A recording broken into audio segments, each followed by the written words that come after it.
up, y'all? Happy weekend. I am sick as shit, but you know what? We are here. We are going to get through it together. So, it is what it is. Hopefully, it doesn't annoy y'all too much. Honestly, I just couldn't stay away from these topics. I've got so many awesome ones lined up these next couple weeks, and I didn't want to miss them. And so, here we are. This week is all about Thanksgiving and the dark side of Thanksgiving. And I know I said before, I don't like the holiday, honestly, more so for selfish reasons than for legitimate reasons. I really just don't like turkey, and I don't like brown colors, and I don't like fall or like pumpkins or pecans or eating in excess amounts. So it's just, it doesn't check any of the boxes for me, right? It's like an absolutely useless holiday, just purely for selfish reasons. But yeah, let's get into some of the real reasons why you should maybe hate Thanksgiving too. So let's start with what they teach you in schools. So what they taught me growing up.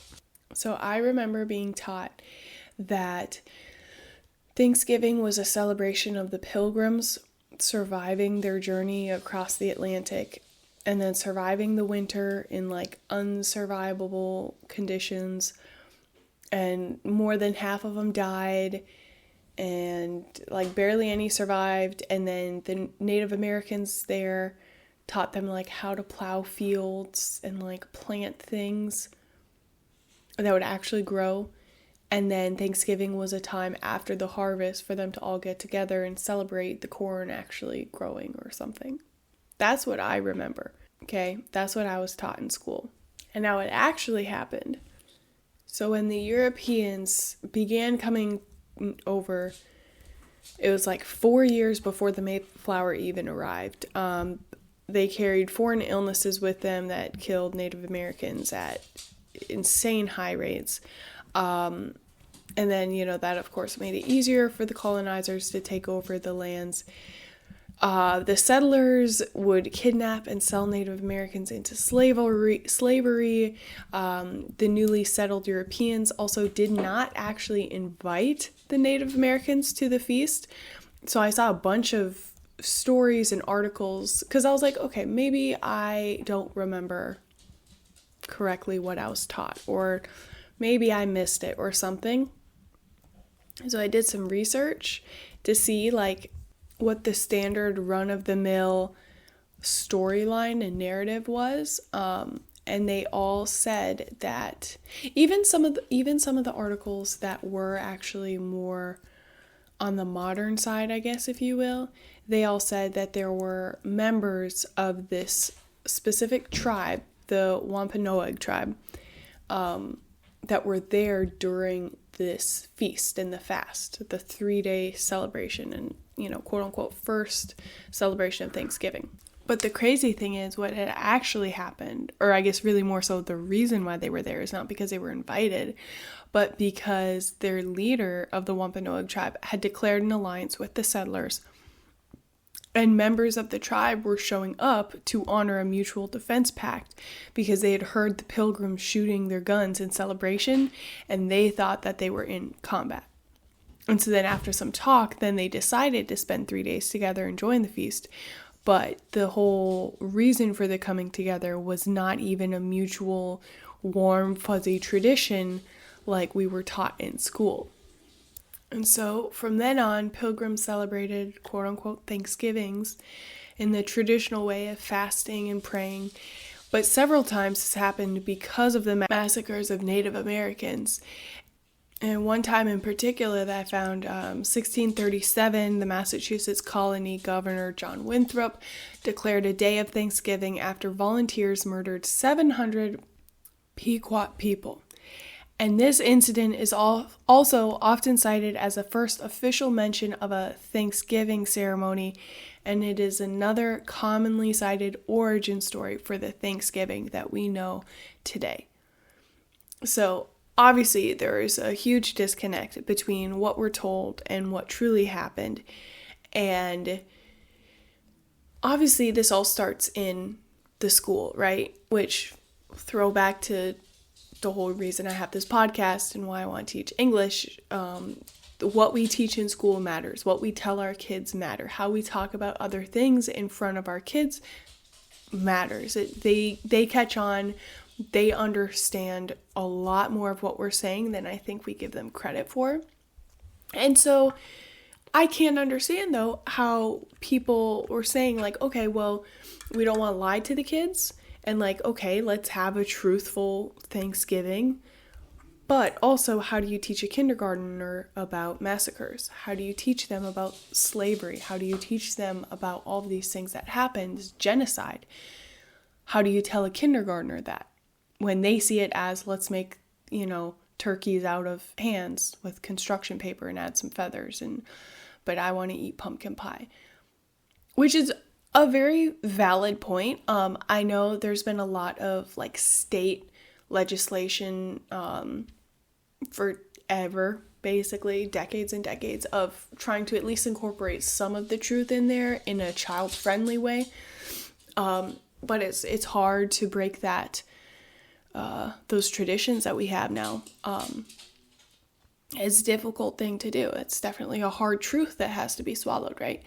And so a lot of Native Americans, and many others too, but they, in their view, the traditional narrative paints obviously a deceptively sunny portrait of relations between the Pilgrims and especially the Wampanoag people. And so it just kind of masks that long and bloody history of conflict between them because tens of thousands of people died. And truthfully, the narrative is just kind of ignoring that. And so since 1970, from what I saw, that's when it kind of first started. The protesters have gathered on the day designated as Thanksgiving at the top of Coles Hill, which overlooks Plymouth Rock. And they're commemorating a national day of mourning. And that's what they've been marking as a day of remembrance and spiritual connection, as well as a protest of the racism and oppression which Native Americans continue to experience today, according to the United States American Indians of New England. They say that Thanksgiving Day is a reminder of the genocide of millions of Native American people, the theft of Native lands, and the relentless assault on Native culture. And I don't know, this one might actually just be me. I don't know if I'm the only one that sort of sees it this way or not, but I feel like when I heard about Thanksgiving, when I think about Thanksgiving as a holiday, like an annual federal holiday, I just kind of feel like I always just, like, it seems like a very American thing. I feel like I've only ever really heard of it around American context as compared to, the other holidays like Easter, Christmas, like those are all obviously everywhere. But I do think it's important to point out that despite what I think, or what I thought, I should say, we did not create Thanksgiving. This was going on for way longer than we've been around. The annual celebration of a harvest and its bounty and, gratitude, it falls under a category of festivals that spans cultures, continents, and millennia. So way, way, way back in the day, Egyptians, Greeks, and Romans would feast and then pay tribute to their gods after the fall harvest. Thanksgiving also bears a resemblance to the ancient Jewish harvest festival of Sukkot. And then historians have also noted that Native Americans had a rich tradition of commemorating the fall harvest with feasting and merrymaking long before Europeans ever set foot on America's shores. And that was another thing that I thought was kind of interesting, because then as I was doing this research on all of these other cultures that had basically the same holiday, I was also kind of surprised to notice that it had such strong religious ties. I don't know, same thing. I don't know why I thought this, but I kind of just thought Thanksgiving was like the only secularized holiday, because obviously all the other ones stem straight from religious upbringing. So Christmas, Halloween, Valentine's Day, all of them are based on either a saint or some sort of religious root. And again, I don't know why I thought this, but yeah, I just saw it as a non-religious holiday. But I actually found this one article that was pretty interesting. And apparently, Thomas Jefferson was one of the few presidents to kind of reject the holiday, basically. But he didn't reject it for the reasons you would think. It was specifically because of its religious ties. So he said that he refused to endorse the tradition, and he declined to make a proclamation in 1801 because for him, supporting the holiday meant supporting state-sponsored religion, since Thanksgiving is rooted in Puritan religious traditions. And then at the time, Jefferson's political foes, the Federalists, often used his stance on the separation of church and state as a political weapon to try and convince Americans that he was an atheist who was making America less godly. So, fun fact there. I just thought that was kind of interesting. But I want to talk about the federal holidays. So every October I guess it's always the second Monday. Yeah. So we have Columbus Day, and we also have Indigenous Peoples Day. And so I want to start with that one because I was getting it mixed up with the one right after Thanksgiving between Native American Heritage Day and Indigenous Peoples Day. And it might just be my brain being sick and, that it's like not clicking for me. But Indigenous Peoples Day, federal holiday in the United States, it celebrates and honors Indigenous American peoples and commemorates their histories and cultures, celebrated across the United States, second Monday of October, yada, yada, yada. This part's cool, I didn't know this. It was instituted in Berkeley, California in 1992 to coincide with the 500th anniversary of the arrival of Columbus in the Americas. And then 2 years later, Santa Cruz, California institutes the holiday. And then starting in 2014, many other cities and states adopt it. In 2021, Joe Biden formally commemorates the holiday with the presidential proclamation, becoming the first U.S. president to do so. Go Joe. And so, obviously, having this as a federal holiday, it has been a little bit harshly critiqued by conservatives. A lot of people are pushing for an end to this holiday because Indigenous peoples attacked and conquered each other's lands, they say, or they say all of us are technically Indigenous at one point or another. Many reasons. President at the time, Donald Trump, attacked Indigenous Peoples Day at a campaign rally in Michigan, calling it an example of how, quote, the radical left is eradicating our history. Almost kind of like we eradicated their history, isn't that funny? But yes. What I think is insanely interesting about this, though, is that Indigenous Peoples Day, and I'm talking like if you Google this, if you look on the unreliable Wikipedia, if you look at the category, like the type of holiday, it says that Indigenous Peoples Day is an ethnic type of holiday, whereas the Native American Heritage Day is categorized as historical. So I just thought that one was really interesting to unpack because not sure why they're different, but again, what do I know? Now, Native American Heritage Day, that's the one that's the day after Thanksgiving, which, we love that timing, we love that placement. Because, nothing says retribution and we're sorry like putting the holiday for them right on Black Friday, which in itself is a day of excess and gluttony and greed and aggressive capitalism, which itself falls after a holiday that omits the murder and mutilation of natives, mourning the millions of Indigenous people who died as a result of aggressive settler colonialism. So, again, what do I know? But I digress. Moving on. Interestingly enough, the Native American Heritage Day was way, way, way, way later than the Indigenous Peoples Day.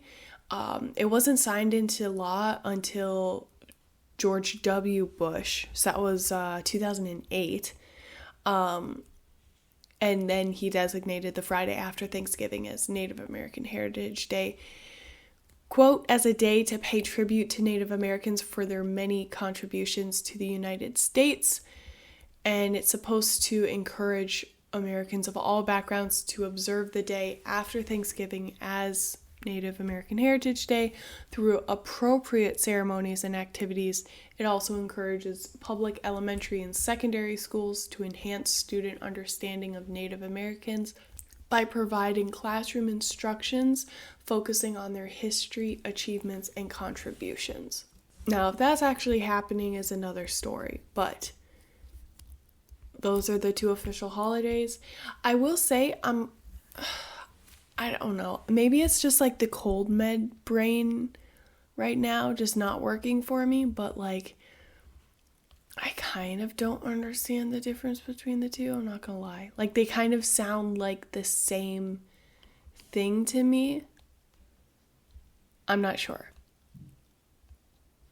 I don't know. I think I'm just confused. I think I might just need y'all to explain it to me once I'm not quite so loopy on cold meds. All in all, though, not such a child-friendly holiday. Turkey doesn't make it any better. I don't know. It is what it is. I feel like this is one of those cultural traditions that I would not mind letting go of. I think we very easily could cut out this holiday, and I think we would absolutely be just fine. If anything, just make it make it solely the Native American Heritage Day, because realistically, if you look at the food that's traditionally served, a lot of times it's Native American based anyway. So let's just stick with that. Like, why do we have to add in a pilgrim vibe? You know what I mean? I don't know. That's just me, though. That's just my opinion. I feel like we all know better at this point. And you know that I always end up going back to that. Once you know about something, it's really tough to just ignore it and keep doing what you were doing before. Once you know something's bad, you can't just keep doing it because that's what we've always done. That's traditional, that's standard. No. Heck that.